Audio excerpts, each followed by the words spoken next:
नमस्कार, आप देख रहे हैं डे टीवी। मैं हूं आपके साथ ममता और एक बार फिर से आप सभी का स्वागत है। खबरों की शुरुआत करते हैं, लेकिन उससे पहले नजर डालते हैं हेडलाइंस पर। भारत ने गल्फ कोऑपरेशन काउंसिल के साथ एक आभासी बैठक में की शिरकत। भारतीय कामगार और पेशेवर को वापसी की सुविधा प्रदान करने का किया आग्रह। इलाहाबाद हाईकोर्ट ने धर्म परिवर्तन पर दिया एक अहम फैसला। कहा, सिर्फ शादी करने के लिए धर्म बदलना वैध नहीं है। नमामि गंगे योजना के अंतर्गत 2 नवंबर से 4 नवंबर तक गंगा उत्सव का किया गया आयोजन। इसका उद्देश्य गंगा नदी के कायाकल्प के लिए जन सहभागिता बढ़ाना है। कोरोना काल में दिल्ली के लोगों को पीना पड़ रहा है प्रदूषण का जहर। पंजाब और हरियाणा में पराली जलाए जाने के कारण दिल्ली में बन सकते हैं हेल्थ इमरजेंसी के हालात।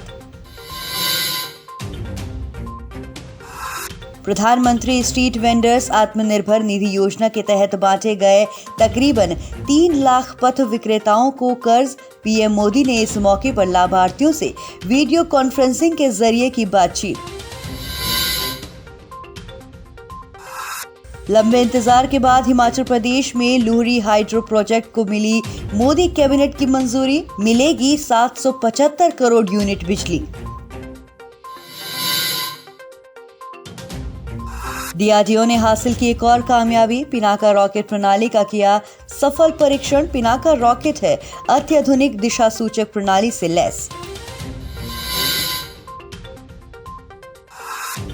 और कई सालों बाद एक बार फिर से देखने को मिला एक दुर्लभ नजारा। हैलोवीन पर दिखा नीला चांद। दुनिया भर के लोगों ने किया नीले चांद का जमकर दीदार। और अब खबरें विस्तार से। भारत ने खाड़ी सहयोग परिषद के सदस्य देशों से उन भारतीयों को वापसी की सुविधा देने का आग्रह किया है जो महामारी के दौरान हुए प्रतिबंधों से छूट मिलने के बाद अब दोबारा काम शुरू करना चाहते हैं। ये बात भारत ने गल्फ कोऑपरेशन काउंसिल के साथ एक आभासी बैठक में कही। बता दें, गल्फ कोऑपरेशन काउंसिल एक क्षेत्रीय संगठन है जिसमें तकरीबन सारे अरब देश शामिल हैं।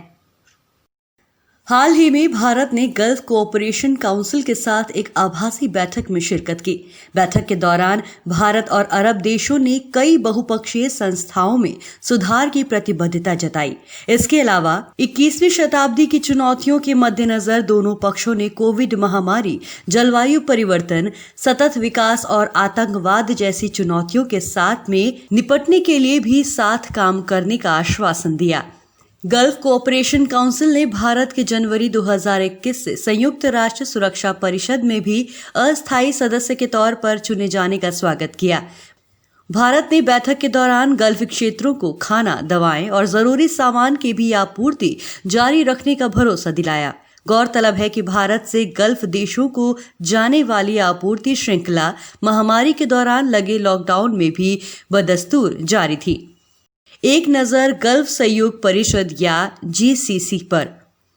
गल्फ सहयोग परिषद या जीसीसी को साल 1981 में वजूद में लाया गया था। इसे Bahrain, Kuwait, Oman, Qatar, Saudi Arabia और संयुक्त अरब अमीरात के बीच एक करार के तहत स्थापित किया गया था।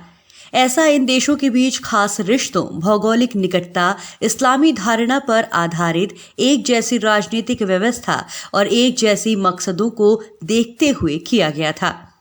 गल्फ सहयोग परिषद में एक प्रधान परिषद या सुप्रीम काउंसिल होती है जो सबसे ऊंची संस्था है। इसके अलावा मंत्री परिषद और सेक्रेटेरिएट जनरल भी इस परिषद का हिस्सा है।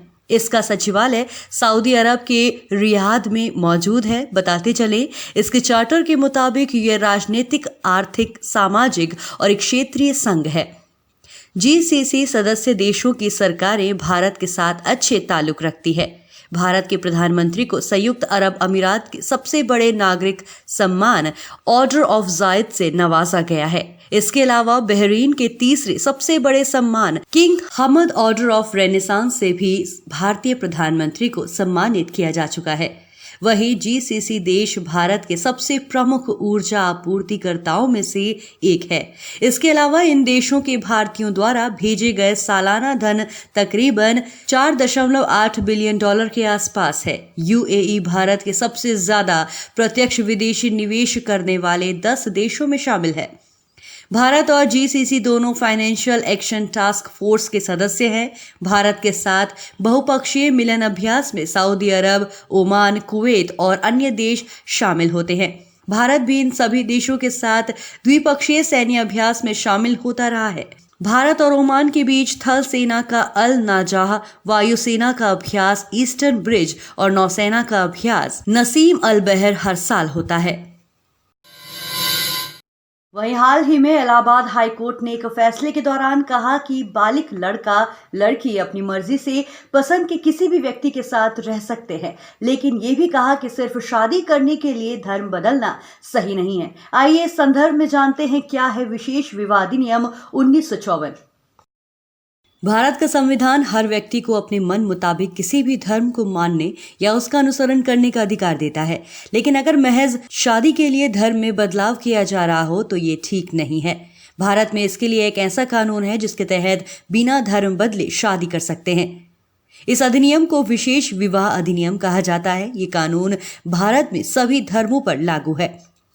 कोर्ट ने अलग अलग धर्मों के याचियों को अपने मन मुताबिक कहीं भी किसी के साथ रहने के लिए आजाद कर दिया है। ये फैसला इलाहाबाद उच्च न्यायालय के न्यायमूर्ति जे मुनीर ने सहारनपुर की पूजा उर्फ जोया व शाहवेज की याचिका पर सुनाया है।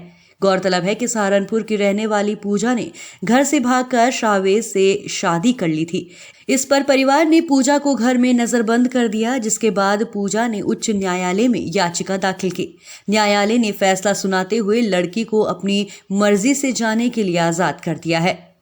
आइए एक नजर डालते हैं क्या है विशेष विवाह अधिनियम 1954।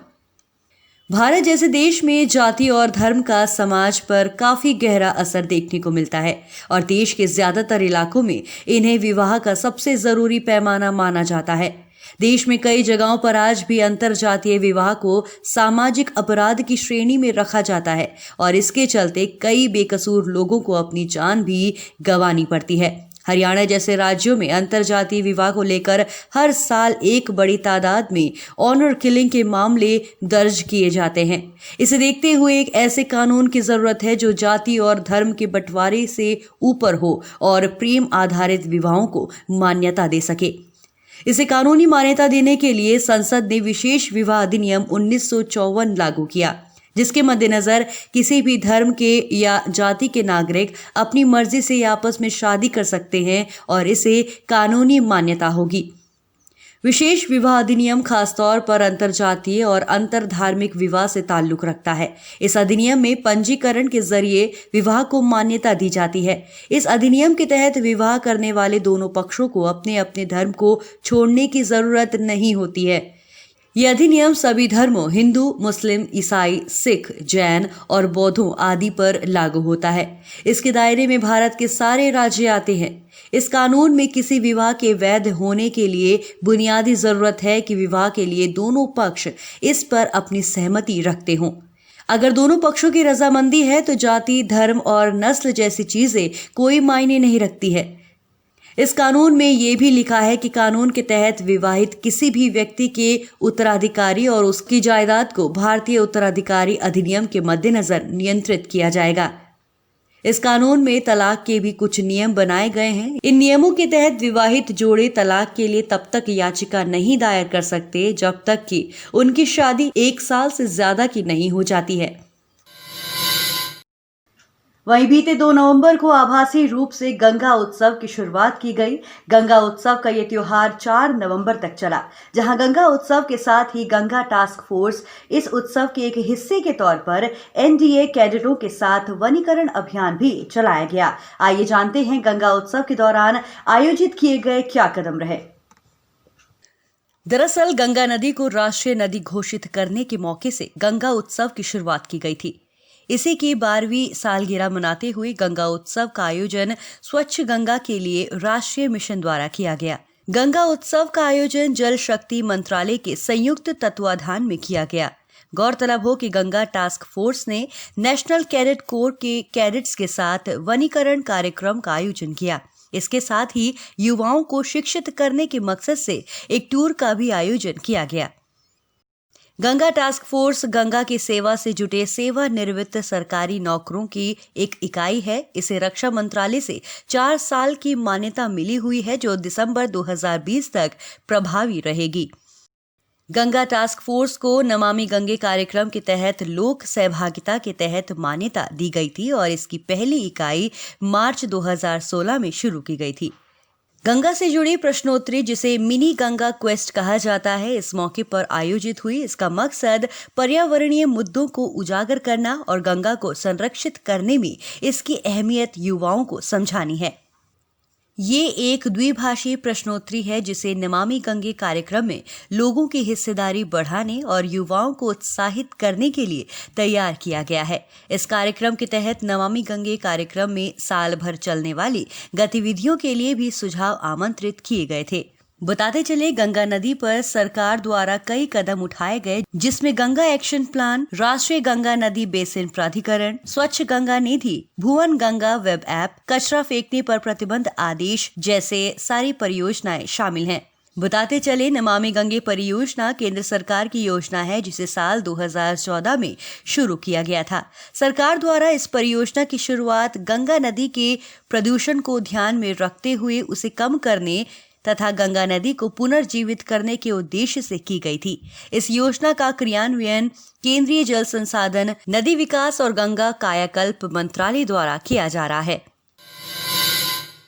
वहीं बीते कुछ दिनों से दिल्ली में प्रदूषण का स्तर बढ़ा है। अगर वक्त रहते पराली से निपटने को लेकर ठोस कदम उठाए होते और लापरवाही नहीं बरती होती तो दिल्ली के लोगों को आज इस कोरोना काल में प्रदूषण का जहर नहीं पीना पड़ता। अब ऐसी स्थिति में दिल्ली में हेल्थ इमरजेंसी के हालात बन सकते हैं।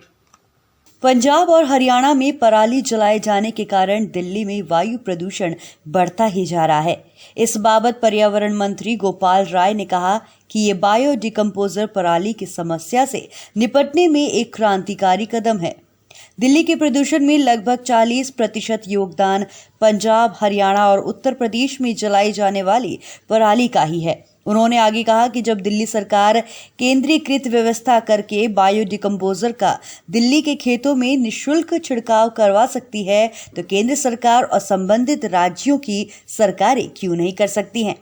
बताते चले, पिछले 3-4 दिनों से दिल्ली, एनसीआर और उत्तर प्रदेश के कुछ इलाके एक जहरीली हवा की गिरफ्त में हैं, जिसके चलते आंखों में जलन या सांस लेने में दिक्कत जैसी शिकायतें ज्यादा सुनने में आ रही हैं।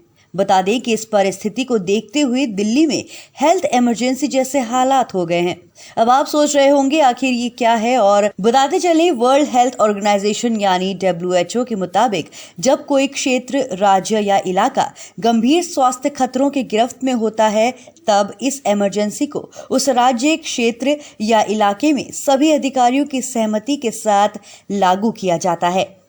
आपको बता दें, ग्रेडेड रिस्पांस एक्शन प्लान के तहत अगर हवा की स्थिति 48 घंटे या उससे ज्यादा गंभीर श्रेणी में है, तब इस इमरजेंसी का इस्तेमाल किया जाता है। एयर क्वालिटी इंडेक्स की बात करें तो इसमें PM 2.5 और PM 10 के स्तर को मापा जाता है। इसमें 0 से 50 के बीच अच्छा, 51 से 100 के बीच संतोषजनक, 101 से 200 हल्का नुकसानदायक, 201 से 300 खराब, 301 से 400 बेहद खराब और 401 से 500 गंभीर माना जाता है। अगर AQI 500 से ऊपर हो तो उसे बेहद गंभीर आपातकालीन श्रेणी में माना जाता है। PM 10 लेवल क्या होता है? पार्टिकुलेट मैटर या PM उन बेहद छोटे धूल और गैसीय कणों को कहा जाता है जिन्हें नग्न आंखों से नहीं देखा जा सकता। PM 10 उन कणों को कहा जाता है जो 10 माइक्रोमीटर व्यास के आकार के होते हैं। इन कणों में धूल, गैस, प्रदूषित कण और कई प्रकार के सूक्ष्म कण शामिल होते हैं।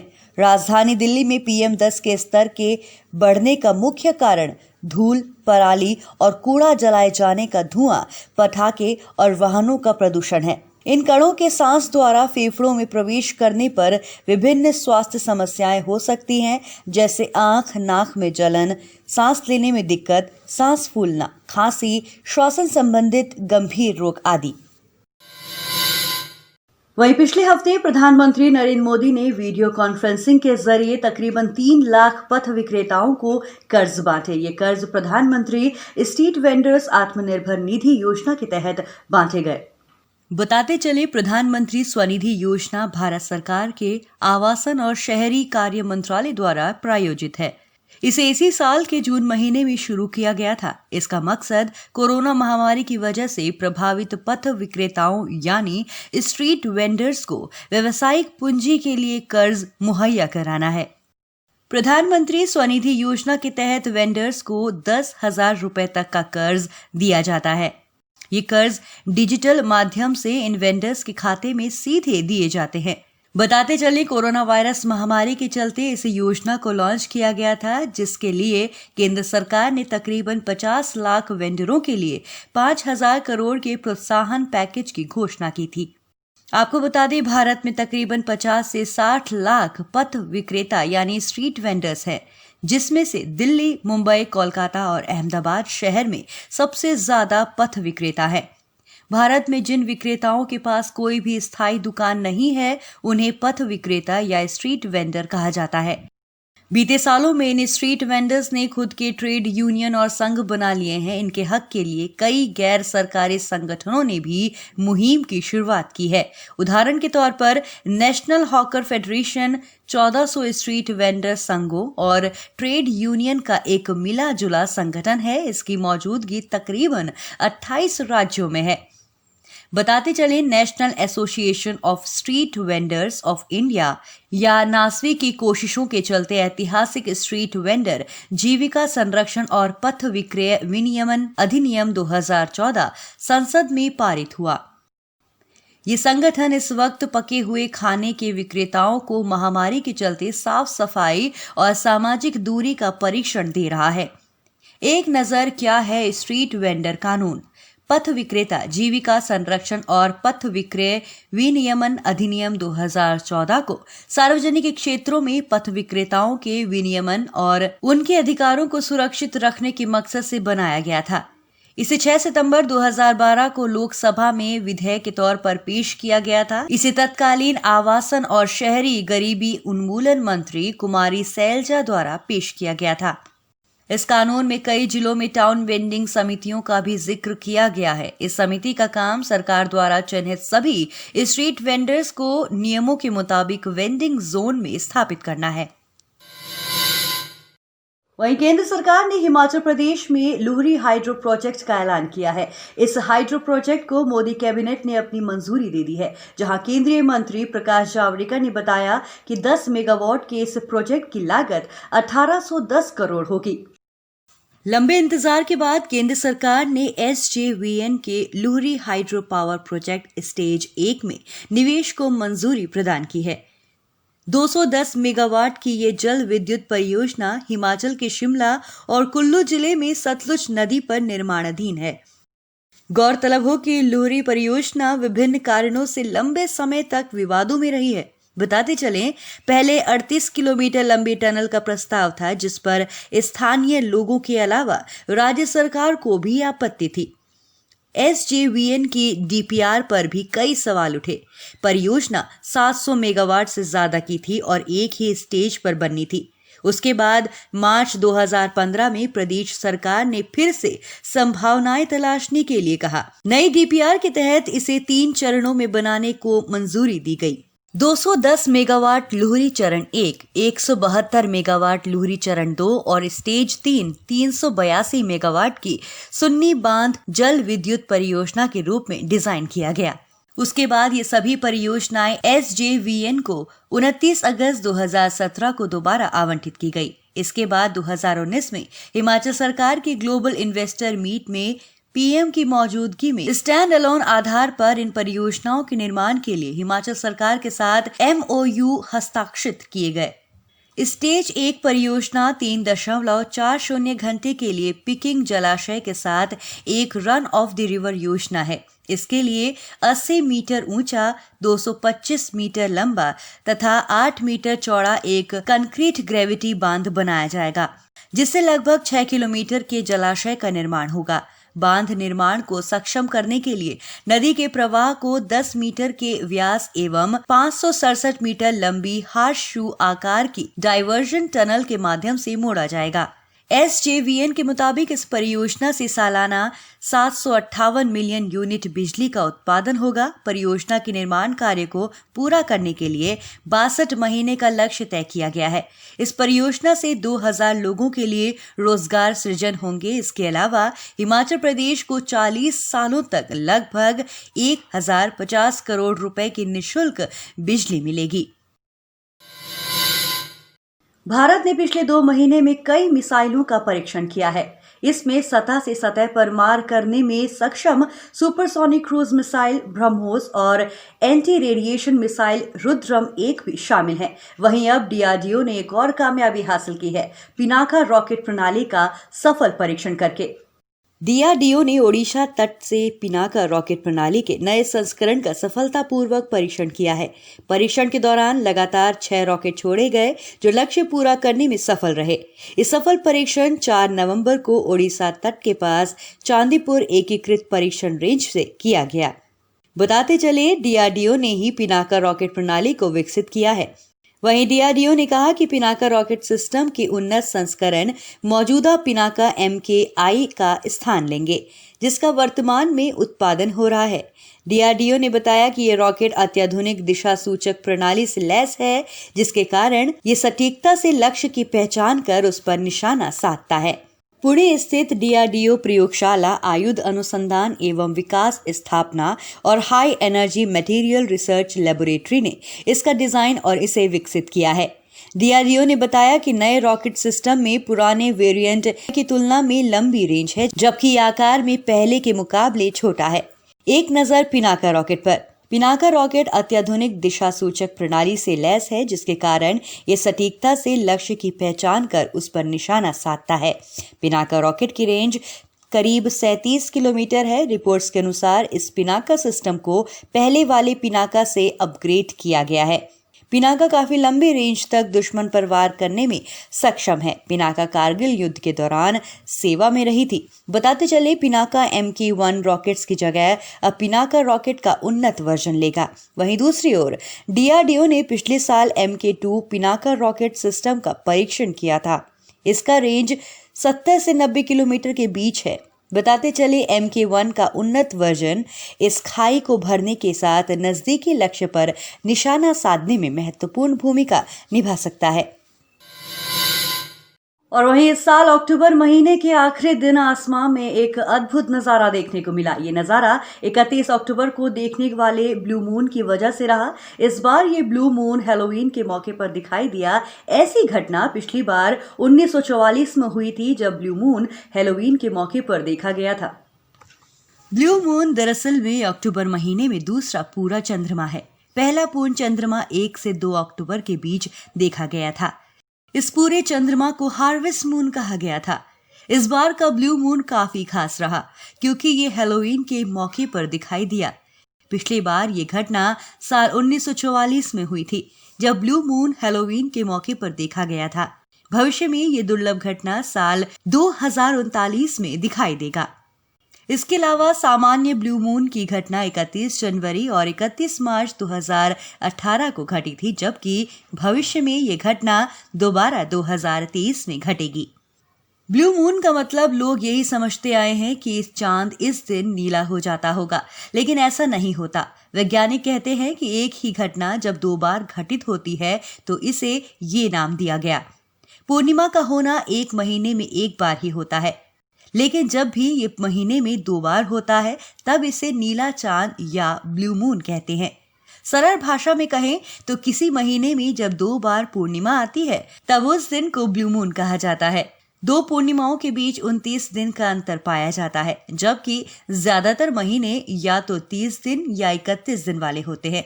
इसीलिए ये मुमकिन है कि एक ही महीने में 2 पूर्णिमा हो जाएं। कभी कभी 30 दिनों के महीने में भी ब्लू मून की घटना घटती है। जैसा कि 30 जून 2007 को हुआ था। एक नजर डालते हैं क्या होता है सुपरमून। एक सुपरमून की घटना तब होती है जब चंद्रमा और पृथ्वी के बीच में दूरी सबसे कम हो जाती है। इसके साथ ही पृथ्वी चंद्रमा और सूर्य के बीच में आ जाती है, जिसके बाद चांद की चमक काफी ज्यादा होती है। इस दौरान चांद तकरीबन 14% बड़ा और 30% तक ज्यादा चमकीला दिखता है। वहीं क्या होता है ब्लड मून। चंद्रमा को धरती का उपग्रह कहा जाता है और ये पृथ्वी के चारों ओर घूमता है। चंद्रमा पृथ्वी के चारों ओर घूमने में तकरीबन 27 दिन का समय लेता है। चंद्र ग्रहण के दौरान जब चंद्रमा का रंग सुर्ख लाल हो जाता है तो इसे ब्लड मून कहा जाता है। लेकिन सवाल ये उठता है कि ऐसा होता कब है। आमतौर पर जब पृथ्वी की छाया पूरे चांद को ढक देती है, उसके बाद भी सूर्य की कुछ किरणें चंद्रमा तक पहुंचती हैं, लेकिन चांद तक पहुंचने के लिए उन्हें धरती के वायुमंडल से गुजरना पड़ता है। इसकी वजह से सूर्य की किरणें बिखर जाती हैं। पृथ्वी के वायुमंडल से बिखरकर जब किरणें चांद की सतह पर पड़ती हैं तो इसकी सतह लाल दिखाई देने लगती है। इसे ही ब्लड मून कहा जाता है। तो चलिए फटाफट से नजर डालते हैं राउंड अप सेगमेंट पर। हाल ही में 5 नवंबर को भारत ओपेक ऊर्जा वार्ता की चौथी स्तरीय बैठक वर्चुअली आयोजित की गई, जहां भारत का प्रतिनिधित्व तेल मंत्री धर्मेंद्र प्रधान ने किया। बताते चलें ये वार्ता 2015 से आयोजित की जा रही है। इस बातचीत के दौरान भारत ने तेल आपूर्ति के कोविड-19 प्रेरित अवरोधों का आकलन करने के लिए बल दिया। इस बैठक के दौरान भारत ने ओपेक से विभिन्न क्षेत्रों के लिए ओपेक सदस्यों द्वारा तय किए गए कच्चे तेल की कीमतों में व्याप्त विसंगतियों को दूर करने का आग्रह किया। वहीं 2019-20 में भारत ने ओपेक देशों से 92.8 बिलियन अमेरिकी डॉलर मूल्य के हाइड्रोकार्बन आयात किए थे। बताते चलें ओपेक के सदस्य हैं एशिया व मध्य पूर्व में ईरान, इराक, सऊदी अरब, कुवैत, संयुक्त अरब अमीरात और कतर। अफ्रीका में अल्जीरिया, अंगोला, लीबिया, नाइजीरिया, भूमध्य गिनी तथा गाबोन और दक्षिण अमेरिका में इक्वेडोर तथा वेनेजुएला। भारत ने पाकिस्तान के प्रधानमंत्री इमरान खान के गिलगित बाल्टिस्तान को अंतरिम प्रांत का दर्जा देने की घोषणा किए जाने का विरोध किया है। बताते चले हाल ही में पाकिस्तान सरकार ने 1 नवंबर को गिलगित बाल्टिस्तान को अस्थायी प्रांत का दर्जा देने की घोषणा की थी। भारत ने इस पर कड़ी आपत्ति जताई है। वहीं गिलगित बाल्टिस्तान जम्मू कश्मीर के उत्तर पश्चिमी में स्थित अत्यधिक ऊंचाई वाला एक पहाड़ी क्षेत्र है। बताते चले ये क्षेत्र जम्मू और कश्मीर की पूर्ववर्ती रियासत का एक हिस्सा था, लेकिन साल 1947 में कश्मीर पर पाकिस्तानी सेना के आक्रमण के बाद ये क्षेत्र पाकिस्तान के नियंत्रण में है। संयुक्त राष्ट्र महासभा की प्रथम समिति ने परमाणु निरस्त्रीकरण पर भारत द्वारा प्रस्तुत 2 प्रस्तावों को स्वीकार कर लिया है। बताते चले इनका उद्देश्य परमाणु दुर्घटनाओं के जोखिम को कम करना और परमाणु हथियारों के उपयोग पर रोक लगाना है। ये समिति निरस्त्रीकरण के मुद्दे से निपटती है और संयुक्त राष्ट्र निरस्त्रीकरण आयोग और जिनेवा स्थित निरस्त्रीकरण सम्मेलन नामक संस्था के साथ काम करती है। तमिलनाडु सरकार ने ई वाहनों पर 100% कर में छूट दी है। बताते चले तमिलनाडु में बैटरी चालित वाहन अब और तेज गति से दौड़ सकेंगे। बैटरी चालित वाहनों पर साल 2022 तक मोटर वाहन टैक्स में छूट दे दी है। हुंडई के उपाध्यक्ष बीसी दत्ता ने कहा कि पिछले साल प्रदेश में इलेक्ट्रॉनिक वाहन पॉलिसी पर टैक्स में 100% छूट की घोषणा की थी। इससे प्रदेश में इलेक्ट्रिक वाहनों की बिक्री में इजाफा हो सकेगा। बताते चले पिछले साल जुलाई में 25.3 लाख की शुरुआती मूल्य पर हुंडई ने देश की पहली इलेक्ट्रिक SUV कोना लॉन्च की थी। हाल ही में विश्व वन्यजीव कोष द्वारा एक सर्वेक्षण किया गया, जिसमें ये पता चला कि भारत में स्थित 30 शहरों में 2050 तक पानी के तीव्र जोखिम का सामना करना पड़ सकता है।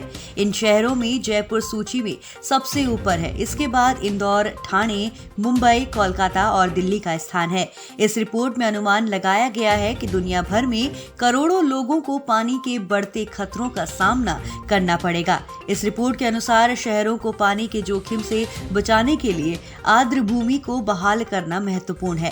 इससे शहरों को पानी की कमी और बाढ़ के दुष्चक्र से बाहर आने में मदद मिलेगी। केंद्र सरकार ने 2 नवंबर को वायु गुणवत्ता सुधारने की दिशा में काम करने के लिए 15 राज्यों को 2,200 करोड़ रुपए की पहली किस्त जारी की। इस राशि से लाभान्वित होने वाले राज्यों को वायु गुणवत्ता सुधारने के कदम उठाने में मदद मिलेगी। ये स्थानीय निकायों की क्षमता बढ़ाने में भी सहायक होगा। इन 15 राज्यों में महाराष्ट्र, उत्तर प्रदेश, पश्चिम बंगाल, गुजरात, कर्नाटक, मध्य प्रदेश और राजस्थान शामिल हैं। भारतीय रेलवे ने महिलाओं की सुरक्षा के लिए मेरी सहेली अभियान की शुरुआत की है, जिसमें ट्रेन में अकेली महिला को यात्रा के दौरान पूर्ण सुरक्षा एवं हर संभव सहायता प्रदान करने का संकल्प लिया है। रेल मंत्रालय ने उन महिला यात्रियों को रक्षा और सुरक्षा प्रदान करने के उद्देश्य से मेरी सहेली पहल शुरू करने का ये फैसला किया है, जो अपनी पूरी यात्रा के लिए शुरुआती स्टेशन से गंतव्य स्टेशन तक ट्रेनों से यात्रा करेंगी। इस पहल से ट्रेन के छोटे या लंबे मार्गों से यात्रा करने वाली महिला यात्रियों के बीच सुरक्षा की भावना पैदा होगी।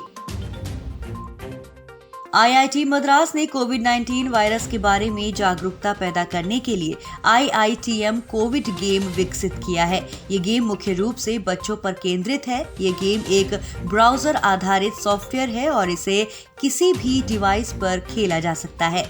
ये 12 विभिन्न भारतीय भाषाओं जैसे संस्कृत, तमिल, कन्नड़, तेलुगु, उड़िया, मराठी, मलयालम, हिंदी, गुजराती, बंगाली, असमिया और पंजाबी में उपलब्ध है।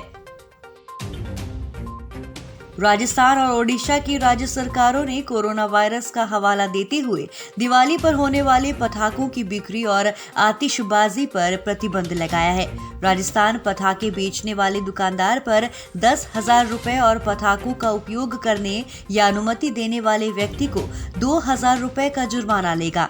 ओडिशा सरकार ने कोविड-19 महामारी की स्थिति और पटाखों से पड़ने वाले हानिकारक प्रभावों का हवाला देते हुए 10 से 30 नवंबर 2020 तक पटाखों की बिक्री और इस्तेमाल पर रोक लगाई है। हर साल 1 नवंबर को विश्व स्तर पर विश्व शाकाहारी दिवस मनाया जाता है। ये दिन मनुष्यों, जानवरों और प्राकृतिक पर्यावरण के लिए शाकाहारी होने के लाभ के बारे में प्रचार प्रसार करने के लिए मनाया जाता है। विश्व शाकाहारी दिवस आमतौर पर शाकाहारी भोजन और शाकाहारी होने के लाभों को बढ़ावा देने का एक अवसर है। केंद्र सरकार ने सैनिक स्कूलों में ओबीसी को 27% आरक्षण देने की घोषणा की है। बता दें कि रक्षा मंत्रालय के तहत कार्य करने वाली सैनिक स्कूल सोसाइटी देश में ऐसे 33 आवासीय विद्यालयों का प्रबंधन करती है। ये आरक्षण नीति शैक्षणिक सत्र 2021-22 से लागू होगी। सरकार के अनुसार प्रत्येक सूची में 15% सीटें अनुसूचित जाति के लिए आरक्षित है, वहीं 7.5% सीटें अनुसूचित जनजाति के लिए है और 27% सीटें गैर क्रीमी लेयर ओबीसी के लिए है। IIT रुड़की ने पर्यावरण डिटर्जेंट प्रदूषक SDS का पता लगाने के लिए विशिष्ट बैक्टीरिया बायोसेंसर विकसित किया है। संस्थान का दावा है कि ये इस दिशा में दुनिया की पहली खोज है। बताते चले IIT रुड़की की 5 सदस्यीय टीम ने सामान्य डिटर्जेंट पर्यावरण प्रदूषक सोडियम डोडेसिल सल्फेट और सोडियम लॉरेल सल्फेट की उपस्थिति का पता लगाने के लिए बायोसेंसर विकसित किया है। इनका उपयोग प्रमुख रूप से साबुन, टूथपेस्ट, क्रीम, शैम्पू, डिटर्जेंट, कृषि कार्यों और उद्योगों में किया जाता है। केंद्रीय मंत्रिमंडल ने स्वास्थ्य और चिकित्सा के क्षेत्र में सहयोग के लिए भारत और कंबोडिया के बीच एक समझौता ज्ञापन पर हस्ताक्षर को मंजूरी दे दी है। बताते चले इस संबंध में स्वास्थ्य मंत्रालय द्वारा जारी बयान के अनुसार ये समझौता ज्ञापन स्वास्थ्य क्षेत्र में संयुक्त पहल और प्रौद्योगिकी विकास के माध्यम से दोनों देशों के बीच सहयोग को प्रोत्साहित करेगा। ये समझौता हस्ताक्षर होने की तिथि से 5 साल की अवधि के लिए लागू होगा और इससे भारत और कंबोडिया के द्विपक्षीय संबंध काफी मजबूत होंगे। तो ये थी इस हफ्ते की तमाम महत्वपूर्ण खबरें। अगले हफ्ते आपसे फिर मुलाकात होगी। तब तक के लिए मुझे दीजिए इजाजत। आप बने रहिए हमारे साथ। नमस्कार।